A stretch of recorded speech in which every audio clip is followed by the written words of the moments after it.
Hello students, आज के इस वीडियो के अंदर हम स्टार्ट करने जा रहे हैं अपना next chapter number 10 gravitation. So dear student, in this chapter firstly we will discuss about the force that is known as gravitational force. हम इस चैप्टर के अंदर ग्रेविटेशनल फोर्स के बारे में पढ़ने जा रहे हैं कि एक्चुअली ये जो चैप्टर है जिसका नाम ग्रेविटेशन है, इसका मीनिंग क्या है. ठीक है, तो चैप्टर स्टार्ट करने से पहले मैं आपको छोटी छोटी 2-4 बातें बताना चाहती हूँ प्यारे बच्चों, कि ये जो ग्रेविटेशन है इसकी स्टडी एक ग्रेट साइंटिस्ट हुए हैं हमारे न्यूटन, उन्होंने की थी. एक्चुअली जब आप इस पैराग्राफ को पढ़ोगे तो आप पाओगे कि जब न्यूटन छोटे थे तो वो एक पेड़ के नीचे बैठे थे, तो अचानक से वो जो पेड़ था वो एक एप्पल का ट्री था, मतलब एक सेब का पेड़ था, तो उसे एक एप्पल नीचे आके गिरता है. तो उनके माइंड में कई क्वेश्चन आते हैं कि ये एप्पल नीचे ही क्यों आया, ये एप्पल ऊपर क्यों नहीं गया. ठीक है, मतलब एप्पल को अर्थ ने अपनी साइड क्या किया, अट्रैक्ट. और अर्थ तो मून को भी अपनी साइड अट्रैक्ट करती है, तो इसका मतलब मून भी अर्थ को अपनी साइड अट्रैक्ट करेगा. तो बड़े होके उनके माइंड में ऐसे ऐसे बहुत सारे क्वेश्चन आए जिनको उन्होंने सॉल्व किया और हमें एक बहुत ज़्यादा इंपॉर्टेंट लॉ भी दिया, यूनिवर्सल लॉ ऑफ ग्रेविटेशन. तो वो सारा हम इस चैप्टर में 1 बाय 1 करके डिस्कस करेंगे. तो अभी मेन कॉन्सेप्ट है वो क्या फोर्स है जो हर एक ऑब्जेक्ट को अपनी साइड अट्रैक्ट करती है. तो क्या अर्थ ही सबको करती है या अर्थ को भी कोई करता है. ठीक है, और या जो ये अट्रैक्टिव फोर्स है ये दोनों साइड से सेम होती है कि अपोजिट होती है. तो स्टार्ट करते हैं एक एक्टिविटी के साथ में, एक्टिविटी 10.1. इस एक्टिविटी में बोला गया है कि आप एक थ्रेड लें जिसके एक एंड पे आप किसी स्टोन को बांधें और दूसरे एंड को आप पकड़ें और आप इसको ऐसे रोटेट करें. ठीक है, आप इस एक्टिविटी को एक केस के सिमिलर लेना. जैसे सपोज ये जो बच्चा है ये आपका सन है और जो ये स्टोन है ये कोई प्लैनेट है. तो ये सन के चारों तरफ प्लैनेट क्या करते हैं, मूव करते हैं. तो एक फोर्स होती है प्यारे बच्चों, सेंट्रीपिटल फोर्स. कोई भी ऑब्जेक्ट अगर सर्कुलर मोशन में मूव करता है तो जो फोर्स रिस्पॉन्सिबल होती है वो होती है सेंट्रीपिटल फोर्स. अब इसके अंदर एक क्वेश्चन है कि सपोज आपने इसको थ्रेड को यहां से छोड़ दिया, तो क्या स्टोन का मोशन अब भी सर्कुलर रहेगा या फिर ये अपने पाथ को छोड़ के आपका कहीं बाहर जाएगा टेंजेंशियली. तो एक्चुअली आप इसको घर पे भी ट्राई कर सकते हैं, खुद करके देख सकते हैं. तो आप क्या पाएंगे, जैसे आपने यहां से थ्रेड को छोड़ा, मतलब आपकी सन के साथ में प्लैनेट की जो अट्रैक्शन है वो खत्म हुई, तो प्लैनेट ऐसे सर्कुलर पाथ में मूव नहीं कर पाएगा, वो आपका क्या है, टेंजेंशियली आपका किसी टेंजेंट के लोग यूनिवर्स में चला जाएगा. तो एक बड़े हैवी कॉन्सेप्ट को एक छोटे से एग्जाम्पल के थ्रू कंपेयर किया गया है. आप इसको रीड करना बेटा इस पेज को, तो आपको काफ़ी इंपॉर्टेंट बातों का पता चलेगा. यस, आप यहाँ पे देखें, जैसे इसके अंदर बात की गई है इस पैराग्राफ में आपके, कि जो मून है वो अर्थ के चारों तरफ मूव करता है. कौन सी फोर्स से, सेंट्रीपिटल फोर्स से. ठीक है, तो अर्थ मून को अपनी साइड अट्रैक्ट करती है, तो इसके अकॉर्डिंग तो मून ने भी अर्थ को अपनी साइड अट्रैक्ट करना चाहिए, है ना. और न्यूटन का थर्ड लॉ कहता है कि जैसे एग्जांपल पीछे एप्पल का लिया था कि अगर अर्थ ने एप्पल को अपनी साइड अट्रैक्ट किया तो एप्पल भी तो अर्थ को अपनी साइड अट्रैक्ट करेगा ना, बिल्कुल करेगा. लेकिन हमें तो अर्थ एप्पल की साइड आती दिखाई नहीं दी. उसका क्या रीजन है, उसका रीजन है न्यूटन का सेकेंड लॉ. आप यहां पढ़ें, but according to the second law of motion, इसका आंसर देगा न्यूटन का सेकेंड लॉ. न्यूटन के सेकेंड लॉ के अकॉर्डिंग जो फोर्स होती है वो मास इनटू एक्सेलरेशन की इक्वेट होती है. अगर किसी ऑब्जेक्ट का मास ज्यादा तो उसकी एक्सेलरेशन कम. अब हम कंपेयर करते हैं, एक अपने पास है अर्थ, ठीक है, और एक अपने पास है एप्पल. अब कंपेयर करो, अर्थ का मास एप्पल के मास से कितना कितना ज्यादा है, तो उसकी एक्सेलरेशन एप्पल के कंपैरिजन में कम होगी. इसीलिए इस रीजन की वजह से हमें अर्थ एप्पल की साइड आती नजर नहीं आती प्यारे बच्चों, हमें एप्पल अर्थ की साइड जाता नजर आता है. लेकिन एक्चुअली ये बात बिल्कुल ठीक है न्यूटन के थर्ड लॉ से, अगर अर्थ एप्पल को अपनी साइड अट्रैक्ट कर रही है तो ये एप्पल भी अर्थ को अपनी साइड अट्रैक्ट कर रहा है. बिल्कुल वैसे ही जैसे मून अर्थ को अट्रैक्ट करता है तो अर्थ मून को, दोनों साइड का जो अट्रैक्शन होता है वो आपका इक्वल होता है. अर्थ मून ही नहीं बेटा, यूनिवर्स के अंदर जो सन है वो बाकी प्लैनेट्स को भी अपनी साइड क्या करता है, अट्रैक्ट करता है. और इसी अट्रैक्शन की वजह से सारे के सारे प्लैनेट हैं वो सन के चारों तरफ मूव करते हैं. और आपकी बुक में आप नीचे देखें एक बार लिखा गया है the force of attraction between objects. और ये पूरी यूनिवर्स में किन्हीं भी ऑब्जेक्ट के बीच का जो ये अट्रैक्शन है इसका नाम होता है ग्रेविटेशनल फोर्स। अब आपके माइंड में एक क्वेश्चन आता होगा कि मैडम एक हमने वर्ड पढ़ा है ग्रेविटी, अब ये क्या चीज़ है और ये ग्रेविटेशन, क्या ये दोनों सेम है कि डिफर है? तो प्यारे बच्चों ये दोनों एक डिफरेंट थिंग है। ग्रेविटी होती है force of attraction between earth and any other body, मतलब दो में से एक चीज अर्थ होती है, लेकिन ग्रेविटेशन के अंदर पूरी यूनिवर्स में कोई भी ऑब्जेक्ट हो सकता है। मतलब ग्रेविटी इसका एक स्पेशल केस है, मतलब ये एक छोटी चीज है और ये बहुत वास्ट चीज है जो पूरी यूनिवर्स को डील करती है। उसके बाद है, अब हमने ये तो यहां पे पढ़ लिया कि अकॉर्डिंग टू न्यूटन्स लॉ एक ऑब्जेक्ट दूसरे ऑब्जेक्ट को, एक बॉडी दूसरी बॉडी को अट्रैक्ट करती है। अब क्वेश्चन है कितनी फोर्स से करती है, हम उसका मैग्नीट्यूड कैसे फाइंड आउट करें? तो उसके लिए तो हमें फॉर्मूला चाहिए। तो हम एक बहुत इंपॉर्टेंट फॉर्मूला पढ़ने जा रहे हैं, universal law of gravitation. Universal क्यों बोला? क्योंकि ये लॉ पूरे यूनिवर्स में वैलिड है। ग्रेविटेशन मतलब अट्रैक्शन से रिलेटेड है। ग्रेविटेशनल फोर्स अट्रैक्टिव फोर्स होती है, ठीक है, और सबसे वीक फोर्स होती है बेटा, ये भी आप 11th क्लास में पढ़ेंगे। अभी डिस्कस करते हैं जो आपकी बुक में लिखा गया है, मैं आपको वो एक बार करके बताती हूँ। एग्जाम्पल लेते हैं कि हमारे पास कोई दो ऑब्जेक्ट है, एक ए जो बड़ा है जिसका मास कैपिटल एम, एक छोटा जो बी है जिसका मास स्मॉल एम। दोनों के सेंटर का जो डिस्टेंस है वो डी माना है हमने। तो जो फोर्स है हमारे पास उसका फॉर्मूला होगा GMM/d²। अब ये फॉर्मूला कैसे ड्राइव किया, ये स्क्वायर ही क्यों आया, इसका प्रोडक्ट ही क्यों हुआ, वो हम डिस्कस करते हैं नीचे। अब यहां देखिए आप, let two object A and B of mass capital M and small m lie at a distance D from each other, ठीक है।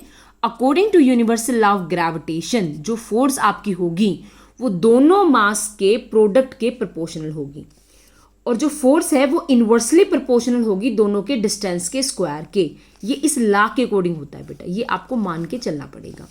इक्वेशन 10.1 और 10.2 को जब कंबाइन करोगे आप तो आपके पास ये इक्वेशन 10.3 आएगी। अब मैथ कहता है जब भी आप इस प्रोपोर्शनल के सिंबल को हटाते हैं तो एक इक्वल का सिंबल आता है, तो हमेशा अपने साथ कोई कांस्टेंट लाता है, जो इस केस में है कैपिटल जी। और कैपिटल जी के दो नाम है, नंबर 1 कांस्टेंट ऑफ प्रोपोर्शनलिटी और सेकंड नाम है इसका यूनिवर्सल ग्रेविटेशनल कांस्टेंट। दोनों नाम से कैपिटल जी को जाना जाता है। अब कैपिटल जी की यूनिट क्या होंगी वो निकालने के लिए हमें क्या करना है, कैपिटल जी को एक साइड रखो, बाकी सारी टर्म्स को सेकंड साइड। जैसे d² डिवाइड में है तो इसको इधर लेके आओगे तो मल्टीप्लाई में, m और छोटा मतलब कैपिटल और स्मॉल m ये दोनों आपके मल्टीप्लाई में है तो ये इधर जाके सेकंड साइड जाके आपके हो जाएंगे डिवाइड में। इन this manner you can find out capital G equal to F d²/mm। अब यहां से अगर ऐसा यूनिट निकालें तो फोर्स की तो आपके पास न्यूटन, डिस्टेंस की मीटर स्क्वायर और मास की kg स्क्वायर। तो ये आपके पास kg ऊपर जाएगा तो पावर कितनी हो जाएगी -2। एक बड़े ग्रेट साइंटिस्ट हुए हैं हेनरी कैवेंडिश, उन्होंने कैपिटल G की वैल्यू को फाइंड आउट किया और इसकी वैल्यू फिक्स होती है पूरे यूनिवर्स में 6.673 इंटू 10 की power -11 Newton metre square kg-2। ये इसकी वैल्यू होती है फिक्स, ये इसकी SI यूनिट है। तो आई होप आपको ये यहाँ तक का क्लियर है प्यारे बच्चों। ये मैं आपको एक वीडियो सेंड कर दूंगी जिसके थ्रू कैसे कैवेंडिश ने इसकी वैल्यू को ये फाइंड आउट किया था वो सारा होगा। साथ ही मैं आपसे कहना चाहूँगी NCERT की बुक में आपको यहाँ पे न्यूटन के बारे में पढ़ने को मिलेगा, तो प्लीज़ मेरी आप सभी से रिक्वेस्ट है कि आप इन पेजेस को ज़रूर पढ़ा करें। ये आपकी जीके को इम्प्रूव करते हैं।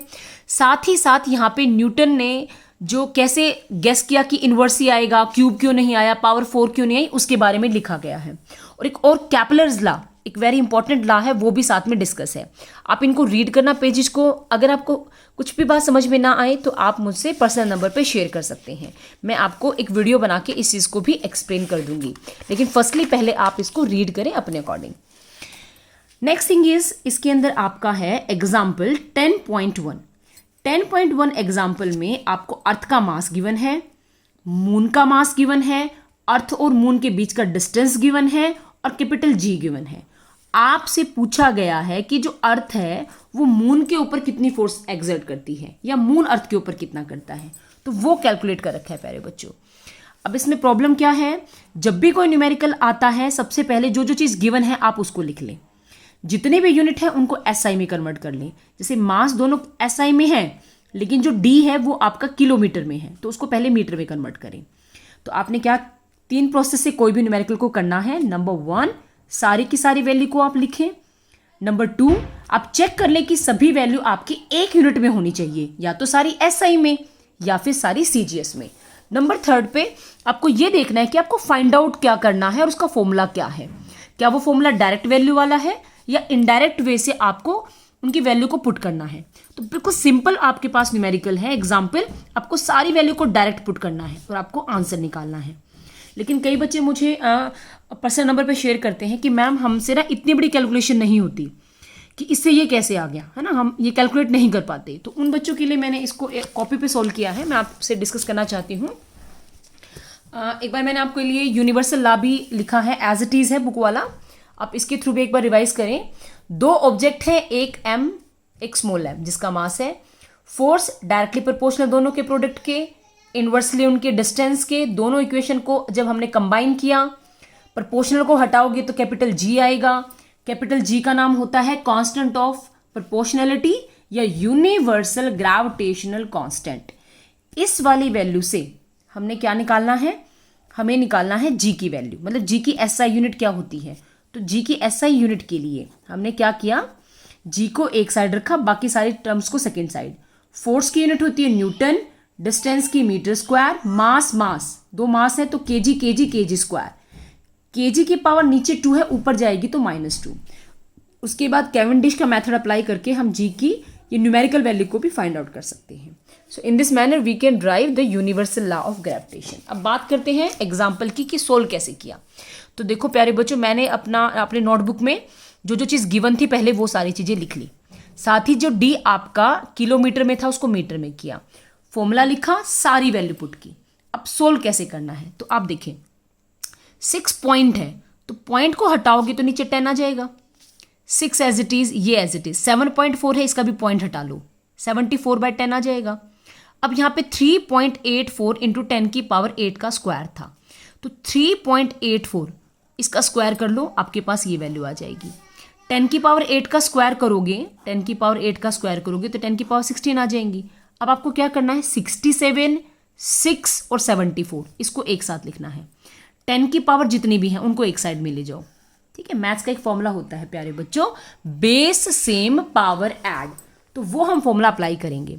फिर क्या करना, आपको अलग से रफ नोटबुक में 67, 6 और 74 की मल्टीप्लाई कर देना, आपके पास ये आंसर आएगा।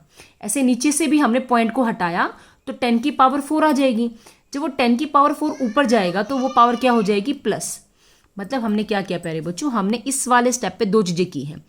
पावर को बेस सेम पावर ऐड कर दी, नीचे वाली पावर जब आपकी ऊपर जाएंगी, देखो पॉइंट हटाया तो नीचे 10 की पावर 4 थी, इधर आई तो 10 की पावर -4। अब 10 की पावर 2, 10 की पावर 16 जब ऊपर जाएंगी तो माइनस हो जाएंगी, ये माइनस वाली पावर ऊपर जाएगी तो प्लस की हो जाएगी। फिर सबको बेस सेम पावर ऐड करोगे तो आपके पास 10 की पावर 21 बचेगा। अब जब इसको इससे आप डिवाइड करके देखेंगे तो रफ नोटबुक में ये आंसर आएगा। आप यहाँ तक भी आंसर छोड़ के आ सकते हैं, लेकिन सबसे एग्जैक्ट आंसर होता है कि आप 1 के बाद डेसिमल लगाएं। तो जब अगर इस डेसिमल को आप यहाँ शिफ्ट करेंगे तो इसका मतलब आपने क्या किया, एक इधर पॉइंट को शिफ्ट किया तो यहाँ से 10 की पावर 1 लेस हो जाती है। आप एक छोटी सी बात लर्न करें, कभी भी जितना डेसिमल आप अपने राइट में चलेंगे उतनी पावर आपकी कम होगी, जितना आप लेफ्ट में चलेंगे उतनी पावर आपकी इंक्रीज होगी। ये एक शॉर्टकट है अगर आप याद रख सकें तो। So in this manner we can find out the force exerted by the earth on the moon and the value is, the magnitude is 2.02 into 10 की power 20 Newton. Newton is the unit. अच्छा एक चीज और देखें, इसकी जो unit थी वो न्यूटन मीटर स्क्वायर केजी -2 थी। सबकी यूनिट मैंने साइड में रख ली। यहाँ पे केजी और केजी की मतलब आपका केजी की पावर 2 और केजी की पावर -2 था, तो बेस सेम पावर ऐड करेंगे तो वो आपस में कट जाएगा। न्यूटन मीटर स्क्वायर से मीटर स्क्वायर कटेगा तो जस्ट आपके पास प्यारे बच्चों जो बचेगी यूनिट वो आपके पास न्यूटन बचती चलेगी। तो आपको ऐसे यूनिट को भी सोल्व करना आना चाहिए साथ के साथ। क्योंकि यूनिट का भी हाफ मार्क्स होता है। अगर आप फाइनल एग्जाम में यूनिट नहीं लिखते तो आपको मार्क्स कट जाएगा। Next is, in this manner we can find out the answer of this question. Next आपके ब्लू क्वेश्चंस हैं ये, जैसे state the universal law of gravitation, ये हम डिस्कस कर चुके हैं। Write the formula to find the magnitude of gravitational force between the earth and the object on the surface of the earth. Next is importance of the universal law of gravitational. Universal law of gravitation की क्या खास बात है, इस law से हमें क्या क्या मिलता है, क्या क्या पता चलता है इसकी स्टडी से। तो first is the force that binds us to the earth. जिस फोर्स से हम अर्थ के साथ जुड़े हुए हैं, बाइंड हैं, उस फोर्स के बारे में। Motion of the moon around the earth, motion of planet around the sun, tides due to the moon and the sun. जो टाइड समुद्र में उठती है ना लहरें, वो मून की वजह से, सन की वजह से हैं, ये इसी लॉ की वजह से पता चला। जितने भी प्लैनेट हैं उनका मोशन सन के चारों तरफ होता है, ये भी हमें पता चला। और एक इंपॉर्टेंट बात है बेटा, मैंने आपको पहले भी बताया था, एक फोर्स होती है ग्रेविटेशनल फोर्स के साथ में सेंट्रीपिटल फोर्स। ये 2 इंपॉर्टेंट फोर्सेस हैं जिसकी वजह से जितने भी प्लैनेट हैं वो आपके सन के चारों तरफ मूव करते हैं, आपका मून अर्थ के चारों तरफ मूव करता है। ठीक है, नेक्स्ट टॉपिक है जो आपका एनसीईआरटी का है, फ्री फॉल। ये फ्री फॉल क्या है, और आपकी एक एक्टिविटी भी आप यहां देखें। Take a stone, throw it upward, it reaches a certain height and then it start falling down. आपने एक पत्थर लिया, ऊपर फेंका, वो एक हाइट तक जाएगा, उसके बाद वो नीचे आना स्टार्ट हो जाएगा। इसका क्या रीजन है ना? तो आपको मैं बताऊं प्यारे बच्चों, एक होता है small g, acceleration due to gravity. आपका इस पूरे पार्ट में वही बताया गया है कि एक होता है acceleration due to gravity. Earth की एक ग्रेविटी होती है जिसको वो हर एक चीज को अपनी साइड क्या करती है, अट्रैक्ट करती है। ठीक है, तो वो फाइंड आउट कैसे किया हमने, जैसे आप यहां पे देखें, जो फोर्स होती है हमारे पास न्यूटन के सेकेंड लॉ से, वो होती है मास इनटू एक्सेलरेशन।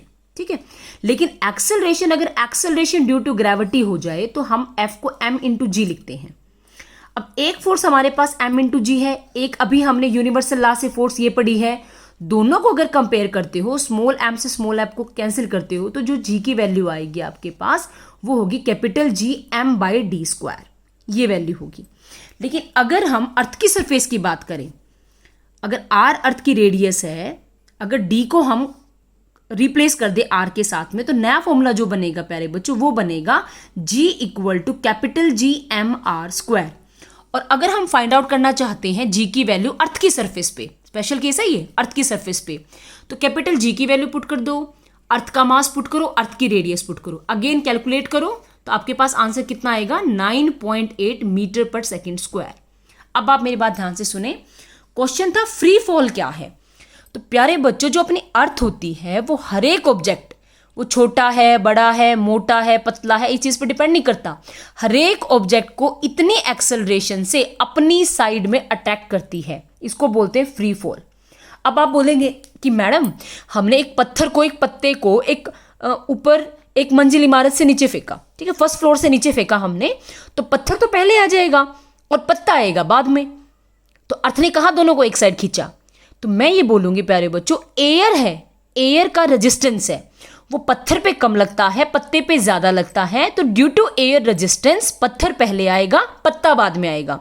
लेकिन अगर हम वैक्यूम में ये एक्सपेरिमेंट करें, मैं आपको एक वीडियो भी सेंड करूंगी आज, जिसमें आप क्या देखेंगे कि अगर वैक्यूम है, मतलब there is no air present, vacuum मतलब होता है जहां पे हवा प्रेजेंट नहीं है, उस केस के अंदर अगर आप एक भारी पत्थर और एक हल्के से पत्ते को एक साथ नीचे डालते हैं, तो वो दोनों सेम स्पीड पे अर्थ पे आएंगे, और ये इस बात को प्रूव करता है कि दोनों का फॉल कैसा हुआ है, फ्री फॉल हुआ है। और कितनी एक्सेलरेशन से हुआ है, 9.8 से हुआ है। तो मैं आपको दोबारा से एक बार ये चीज कैलकुलेट करके दिखाती हूँ कि हमने इस चीज को कैलकुलेट कैसे किया। अब यहां देखें, to calculate the value of g, force का फॉर्मूला होता है m इंटू ए, न्यूटन के सेकेंड लॉ से। तो यहां पे हमने एक्सेलरेशन को सिंपल एक्सेलरेशन ना लेके एक्सेलरेशन ड्यू टू ग्रेविटी लिया, तो फोर्स का फॉर्मूला हो गया m इंटू जी। ऐसे ही यूनिवर्सल लॉ से फोर्स का formula G m m/d²। Equation first और सेकंड को आपने दोनों को कंपेयर किया, m से m काटा तो g की वैल्यू आएगी वो कैपिटल G m/d², ये आपके पास आएगी। ठीक है, अब क्वेश्चन है कि अगर आप कैलकुलेट करना चाहते हो g को अर्थ की सरफेस पे, राइट, तो उसके लिए आपको इस फॉर्मूला के अंदर सारी की सारी वैल्यू को पुट करना पड़ेगा। जैसे g तो फिक्स होती है इस g की वैल्यू, m अर्थ का मास, r अर्थ की रेडियस, ये फिक्स होते हैं। आप इनको अगर लर्न करना चाहो प्यारे बच्चों तो आप लर्न भी कर सकते हो, तो बड़ी अच्छी बात होगी अगर आपको अर्थ का मास, अर्थ की रेडियस, मून का मास, है ना, ये चीजें लर्न है। तो अब दोबारा देखें आप, 67 में पॉइंट था, मैंने हटा के नीचे 10 लिख दिया, बाकी सबको सिंपल है। 6.4 का स्क्वायर किया, 10 का 6 का स्क्वायर था तो 10 की पावर 12 की, दोबारा से 67 को 6 से मल्टीप्लाई किया, यहां से पॉइंट हटाया, पावर यहां आ गई। अब 10 की पावर को एक साथ सोल्व किया, ये पॉइंट मेरा जो था डेसिमल, ये 2 के बाद लगेगा, क्योंकि मैंने बताया था ना एक डिजिट के बाद हमेशा लगाना चाहिए। तो 2 डिजिट अगर इधर करेंगे तो 10 की पावर -2, 10 की पावर -24 है, तो -2 और -24 -26, और ये +26 है, तो वो वाला माइनस और प्लस आपस में बेस सेम पावर ऐड करोगे तो 0 हो जाएगा। और मैथ कहता है किसी की पावर भी 0 मतलब 1, और 1 मल्टीप्लाई समथिंग सेम थिंग। किसी किसी बुक में आपको जी की वैल्यू बेटा नियरली करके 10 भी मिल सकती है, लेकिन एग्जैक्ट जो वैल्यू होती है स्मॉल जी की वो होती है 9.8। और मैं आपको एक बात बता दूं, ये अर्थ की सरफेस पे है। अब यहां से एक चीज और देखें, अर्थ के सेंटर के ऊपर जो आपकी ग्रेविटी होती है वो 0 हो जाती है बेटा। ठीक है, ये भी एक आपका है इंपॉर्टेंट, और बहुत ज़्यादा आपका एग्जाम के पॉइंट ऑफ व्यू से भी इंपॉर्टेंट। अगर कोई आपसे स्मॉल जी की वैल्यू पूछे, स्मॉल जी, तो स्मॉल जी की वैल्यू अर्थ की सरफेस पे होती है 9.8 और अर्थ के सेंटर पे होती है 0। और यही जो वैल्यू है जो आपके वेट को आपको क्या करती है, वेट बताती है कि किसी ऑब्जेक्ट का कितना होगा। ये भी हम पढ़ेंगे अभी आगे आपका। नेक्स्ट आप देखें तो आई थिंक आपको ये अभी ये जो कॉन्सेप्ट है ये क्लियर है। नेक्स्ट है motion of object under the influence of gravitational force of earth. किसी भी ऑब्जेक्ट का मोशन अर्थ की ग्रेविटेशनल फोर्स की वजह से कैसा होगा। ठीक है, तो ये अगेन आपकी एक्टिविटी है जो आपको रीड करनी है, और आपको ये चीजें हैं ये लर्न करनी है। ये आपको डायरेक्ट मैं इसलिए करवा रही हूँ क्योंकि हमने लास्ट चैप्टर में इसको बड़े अच्छे से किया था, मोशन वाले चैप्टर में ग्राफिकल मेथड से तीनों इक्वेशंस को फाइंड आउट किया था। अब ये आपको डिटेल में लर्न है, तो इससे रिलेटेड एक न्यूमेरिकल आप देखें। A car fall off a ledge and drop to a ground in 0.5 second. Let g की वैल्यू दे रखी है, आपको निकालनी है what is its speed on striking the ground, what is the average speed during the time interval 0.5 second, how high, height निकालनी है आपको, लेज फ्रॉम द ग्राउंड। ये सारी चीजें आपको कैलकुलेट करनी है। तो मैंने आपको कोई भी न्यूमेरिकल निकालने के 3 तरीके बता रखे हैं। नंबर 1, जो चीजें गिवन है उनको लिख लो। जैसे अगर मैं बात करूं फर्स्ट क्वेश्चन की, ठीक है, तो जो हमें ऊपर गिवन है वो लिख लिया हमने। टाइम हमारे पास गिवन 0.5 को आपकी बुक में 1.2 सेकेंड लिखा गया है। इनिशियल वेलोसिटी कहीं नहीं तो उसको 0 लिया है। एक्सेलरेशन ड्यू टू ग्रेविटी को जी या ए मान लो, आपकी मर्जी, उसको 10 दिया गया है। सबसे पहले पार्ट में स्पीड पूछी है, तो सबसे सिंपल फॉर्मूला है हमारे पास v = u + at। इसके अंदर आप सारी वैल्यू पुट कर दो तो आपके पास वेलोसिटी 5 मीटर पर सेकेंड आ जाएगी। नेक्स्ट है एवरेज स्पीड निकालनी है आपको इस टाइम इंटरवल पे। तो एवरेज स्पीड के लिए आप एवरेज स्पीड का ये वाला फॉर्मूला अप्लाई कर सकते हो, final velocity plus initial velocity bye में 2, दोनों वैल्यू आपके पास है, कैलकुलेट कर लोगे तो आपके पास एवरेज स्पीड 2.5 आ जाएगी। थर्ड आपका पूछा है हाउ हाई द लेज, कितना है, तो डिस्टेंस।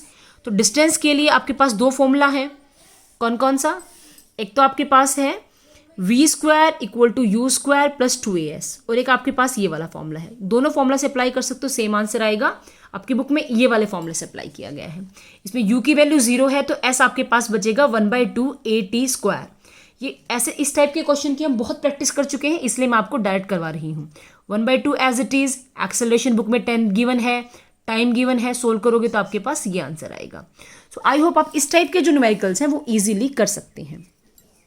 नेक्स्ट आप देखिए example 10.3, an object is thrown vertically upward rise to a height, ऊपर तक जाता है 10 मीटर तक। आपको क्या क्या निकालना है, velocity with which the object was thrown upward, कितनी वेलोसिटी से ऊपर फेंका गया, time taken by the object to reach the highest point, नीचे से ऊपर तक जाने में उसको मैक्सिमम कितना टाइम लगा, तो 2 चीज़ें कैलकुलेट करनी है।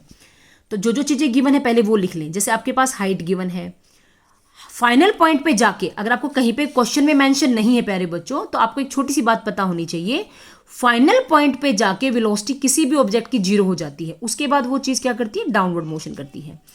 जी की वैल्यू 9.8 अगर कहीं गिवन नहीं है तो वो आपकी मर्जी है, आप उसको कितना लें। ठीक है, आप 10 भी ले सकते हैं, 9.8 भी ले सकते हैं।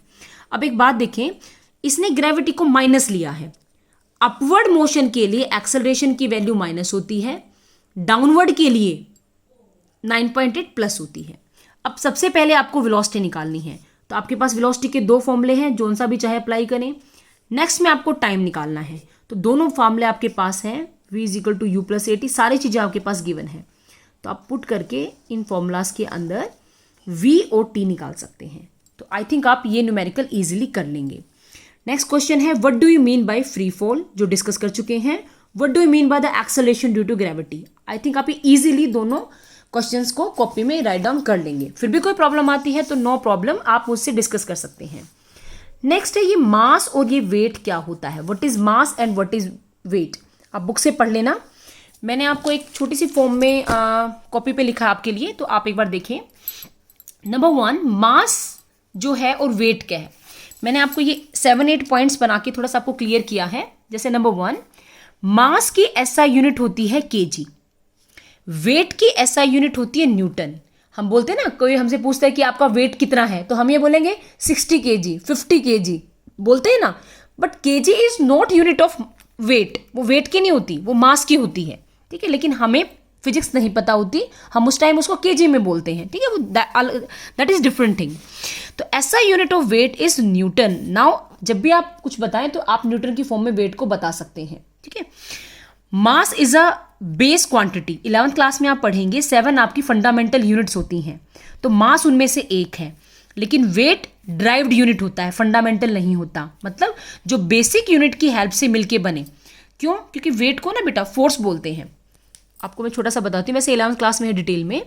देखो ये मास इंटू एक्सेलरेशन होता है और इसको हम वेट बोल सकते हैं। जिस फोर्स से हमें अपनी साइड अट्रैक्ट करती है अर्थ, उसको वेट बोला जाता है। तो इसका मतलब वेट हमारे मास और ए को हम जी भी बोले तो ज़्यादा बेटर रहेगा, उसका प्रोडक्ट होता है।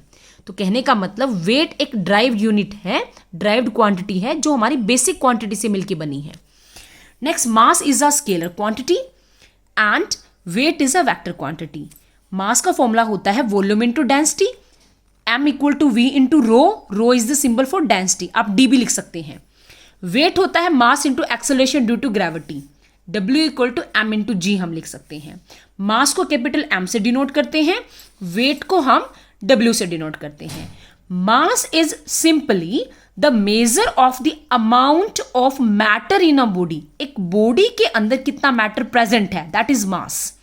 एंड वेट क्या होता है, weight is the measure of the amount of the force acting on the mass, उस मास पे कितना फोर्स लगा है, किसकी वजह से, due to acceleration due to gravity, earth की वजह से किसी मास पे कितना फोर्स लगा है, वो वेट होता है प्यारे बच्चों।